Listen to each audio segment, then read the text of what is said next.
around. I'll recognize Senator Shaheen. Excuse me. Thank you, Mr. Chairman. Ms. Rogers, I want to go back to your conversation about soft power. And you quoted NPR CEO Katherine Maher.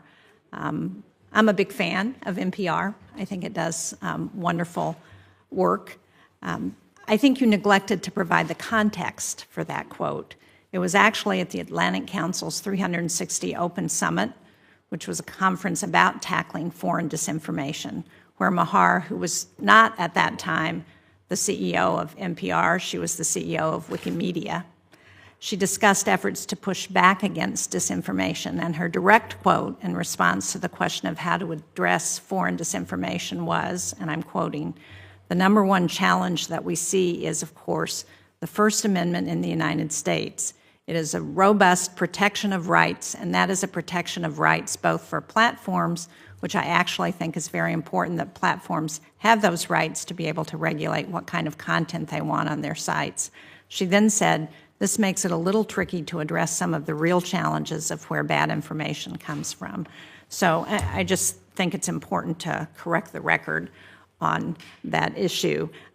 But I also want to ask you about the role of the State Department and the role that you would assume, if confirmed, to address interagency coordination on disinformation. And I share your belief that it's a critical tool of our soft power.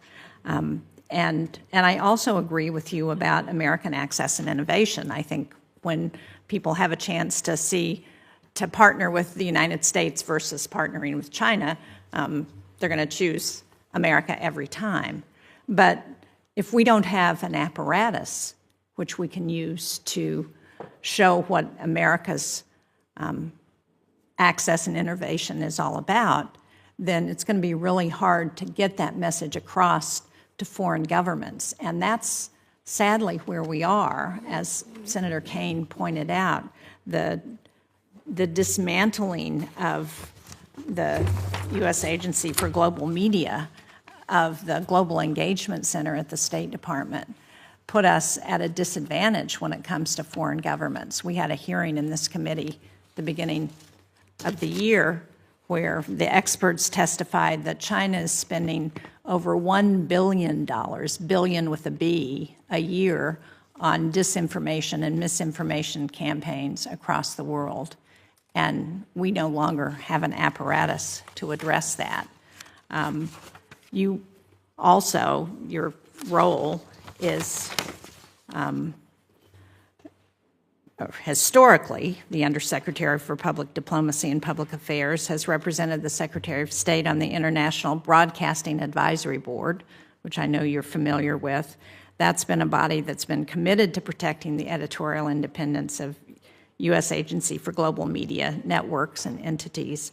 So if we don't have that apparatus, how do you address that soft power need that I think we have in the United States to let the rest of the world know why it's important to partner with us?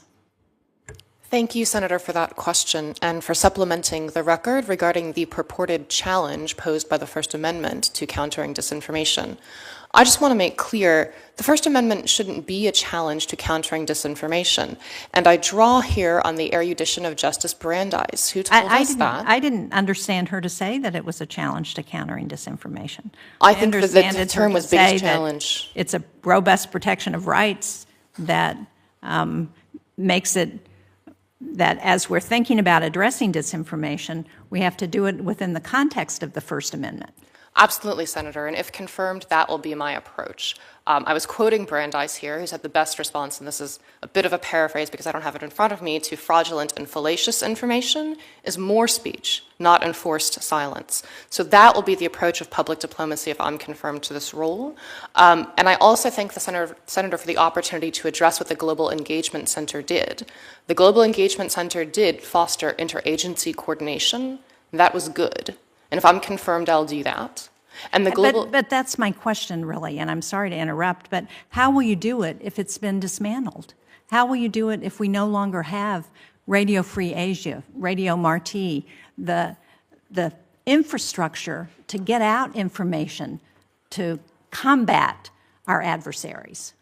So just to distinguish briefly, I think if I were confirmed, my function, public diplomacy, never had AGM under it, although the senator is absolutely correct. I could serve on the board of AGM, which would be a separate agency. But we have thousands of social media channels that the public diplomacy function manages. We have assets in every regional bureau of the State Department, partnerships with influencers and creators. There are many, many outlets with which we can engage. And I think the media landscape has changed seismically as the 2024 election cycle showed us.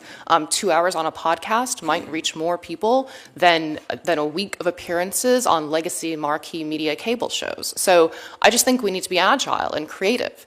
And I think to the extent that we're spending money on this media outreach, we just need to make sure, and I think the department is developing great metrics and tools to do this, make sure that every dollar we spend has an impact on the target audience. And we have metrics we can use to measure these things, to stay accountable to the American taxpayer and accountable to the imperative that each dollar we spend makes America safer, stronger, and more prosperous.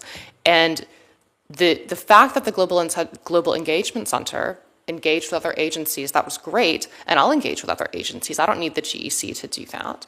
The fact that the Global Engagement Center purported to address foreign propaganda and lies, that was meritorious, and I don't need the Global Engagement Center to do that. With the Global You need an Engagement apparatus Center, to do that, though, and in fact, your role did have the Global Engagement Center and all of public diplomacy under it. So I appreciate your intent, and I agree with that. I think it shows a tremendous amount of naivete to think that we can do that without having an apparatus to actually get the information out there. Thank you, Mr. Chairman. I'd like to return to Mexico. Mr. Donato, the current U.S.-Mexico security cooperation is guided by the bicentennial